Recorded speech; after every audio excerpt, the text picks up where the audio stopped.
कहानी है रामपुर गांव की, जहां के मर्द महिलाओं को हमेशा नीचा दिखाने की कोशिश में रहते। अरे अभी तक खाना नहीं आया क्या? मुझे एक और शादी करने की जरूरत है। नहीं जी नहीं, ऐसा मत करना, वरना मैं कहाँ जाऊंगी। खाना लेकर मैं अभी आई जी। गांव की पंचायत में भी फैसले हमेशा औरतों के खिलाफ ही रहते। मैं जो फैसला सुनाता हूँ वो भगवान की आज्ञा होती है। इस लड़के ने अपने मन से शादी करके अच्छा नहीं किया। लड़के को घर भेज दो और इसकी शादी इसकी जाति की किसी लड़के से करवा दो। लेकिन ये लड़की, इसे तो गांव के बाहर निकाल दो। नहीं नहीं जमींदार साहब, ये क्या बोल रहे हैं? ऐसा नहीं हो सकता। मेरी बेटी मासूम है, इसे अच्छे बुरे की समझ नहीं है। अरे कहाँ जाएगी ये बेचारी? कहाँ जाएगी? इतनी चिंता है तो पूरे परिवार का गांव निकाला कर देते हैं। बेचारे पूरे बसे बसाए परिवार को गांव छोड़ना पड़ता है। चाहे जो हो, अगर बेटियों को कंट्रोल नहीं कर सकते तो गांव में रहने का कोई मतलब नहीं है। यहाँ औरतों को दब कर रहना होगा। कोई भी अपने हिसाब से कुछ नहीं कर सकता, सब ईश्वर की मर्जी से ही होगा। तभी गांव का एक आदमी दौड़ा दौड़ा आता है। सरपंच साहब, जमींदार साहब, वो कालिया है ना, उसकी बेटी पढ़ने के लिए शहर जा रही है। अच्छा, ये कब हो गया? और कालिया की हिम्मत कैसे हो गई ऐसा करने की? लेकर आओ उसे और उसकी बेटी को। बस फिर क्या था, हाजिर हो जाते हैं कालिया और उसकी बेटी सरपंच के सामने। अरे कालिया, ये क्या सुनने में आ रहा है? बेटी को इंजीनियर बना रहा है तू? और ये बता, गांव में तो स्कूल नहीं है, फिर कहां से इतनी क्लास पास कर गई तेरी बेटी? राधा, जो कि कालिया की बेटी है, उसे लगता है कि सरपंच उसकी तारीफ कर रहे हैं। सरपंच जी, मैंने ऑनलाइन पढ़ाई की है, डिस्टेंस लर्निंग से। सभी में मैंने अच्छे नंबर पाए हैं, जिसे देखते हुए शहर की इंजीनियरिंग कॉलेज में मुझे स्कॉलरशिप मिली है। वाह जी वाह, क्या होती है ये? पहले तो ये बताओ, फिर आगे की बात करते हैं। पूरा गांव राधा की बात सुन रहा था और राधा बोलती जा रही थी। तो ऐसे मैं फ्री में एक अच्छी शिक्षा लेकर गांव में जो कुछ परेशानियां हैं, जैसे बिजली, पानी और इंटरनेट जैसी समस्याओं के लिए काम करूंगी। मैं गांव को शहर से जोड़ने के लिए पुल का निर्माण करवाने का प्रस्ताव रखूंगी। मुझे पूरी उम्मीद है कि जल्द ही हमारा गांव भी तरक्की की राह पर चल पड़ेगा। राधा की बात सुनकर सारे गांव वाले ताली बजाने लगते हैं। सरपंच को समझ नहीं आता कि वो क्या करे। चुप रह नादान लड़की, गांव के खिलाफ जाने के लिए तुझे गांव से बेदखल कर दिया जाएगा, वो भी पूरे परिवार के साथ। और हाँ, अगर ठीक से गांव में रहना चाहती है तो ये पढ़ाई लिखाई छोड़ दे।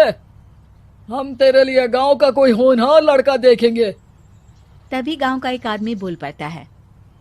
अरे नहीं नहीं सरपंच जी, राधा बिटिया जो बता रही है, अगर वैसा हो जाए तो हम लोगों को पैसा कमाने के लिए बाहर नहीं जाना पड़ेगा।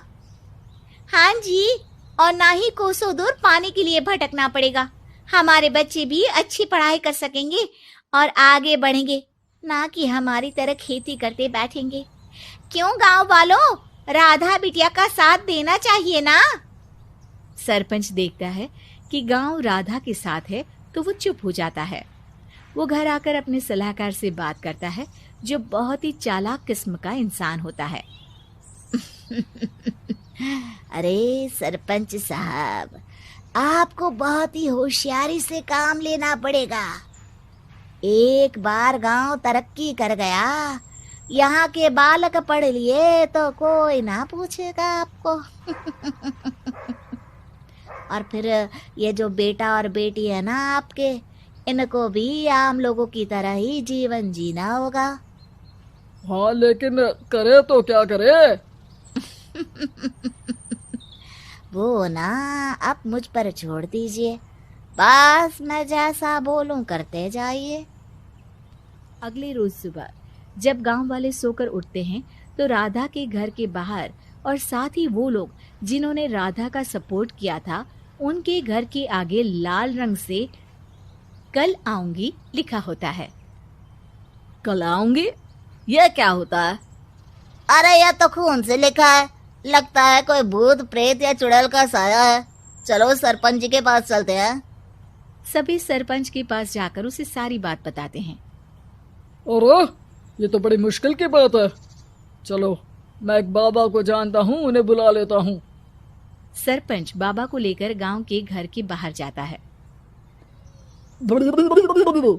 ओहो, तो ये वो चुड़ैल है जो उन लोगों को निशाना बनाते हैं जो गांव को बदलने का सपना देखते हैं। वो गांव को ऐसे ही संपन्न देखना चाहती है। वो नहीं चाहती कि कोई बाहरी यहाँ का कायाकल्प करे। क्या तुम लोगों में से किसी ने गांव को बदलने की सोच रखी है? तभी राधा की माँ रोते रोते आती है। मेरी राधा घर से गायब हो गई है। अरे कोई तो बचाओ, मेरी बच्ची कहाँ गई?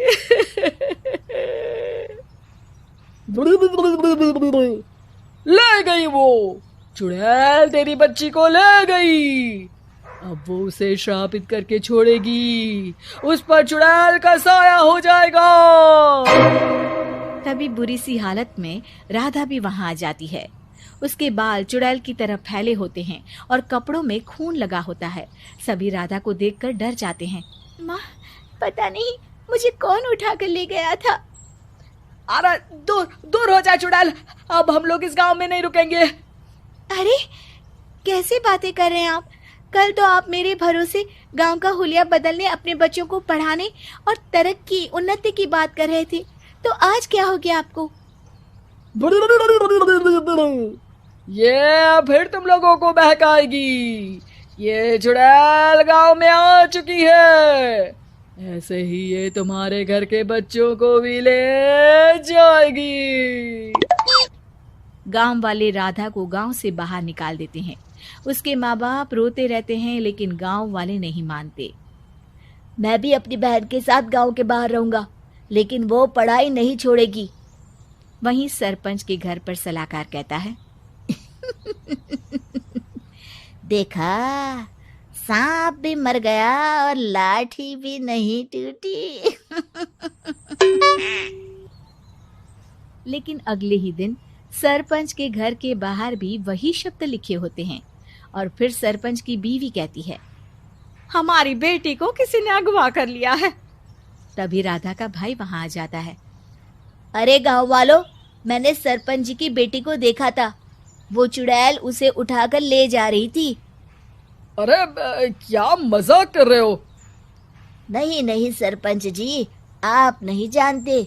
वो चुड़ैल अब आपकी बेटी में आ जाएगी, जैसे राधा के अंदर आ गई थी। तभी सरपंच की बेटी वैसी ही हालत में वहां आती है जैसे राधा आई थी। पापा, पता नहीं कैसे मैं गायब हो गई थी। चुड़ैल, इसके अंदर भी चुड़ैल का साया है, मारो इसे। अरे नहीं नहीं, इसे भी राधा के पास गांव के बाहर ही भेज दो। अरे चुप रहो, मेरी बेटी कहीं नहीं जाएगी और चुड़ैल बुड़ैल कुछ नहीं होता है। अरे कैसे बात कर रहे हो सरपंच जी? आप तो बोल रहे थे कि आपका फैसला भगवान का ज्ञान होता है, तो अपने पर बात आई तो अब आप ऐसे बोल रहे हैं। अरे ना ना ना, आपको अपनी बेटी को त्यागना ही होगा। अरे बुलाओ बाबा को। राधा का भाई बाबा को ले आता है, जिसे अब गांव वालों के डर के कारण सच बोलना पड़ता है। मैं कोई बाबा नहीं हूँ, मैं तो मोची था। ये सलाहकार महोदय ने मुझे कहा था एक्टिंग करने को। अब वो मुझे पैसे देने वाले हैं। अब मुझे माफ कर दो। गलती हो गई, मुझे माफ कर दो। तभी वहां राधा आ जाती है। देखा सरपंच जी, जब गांव के बच्चे साक्षर होंगे तो आप जैसे लोगों की चालाकी नहीं चलेगी।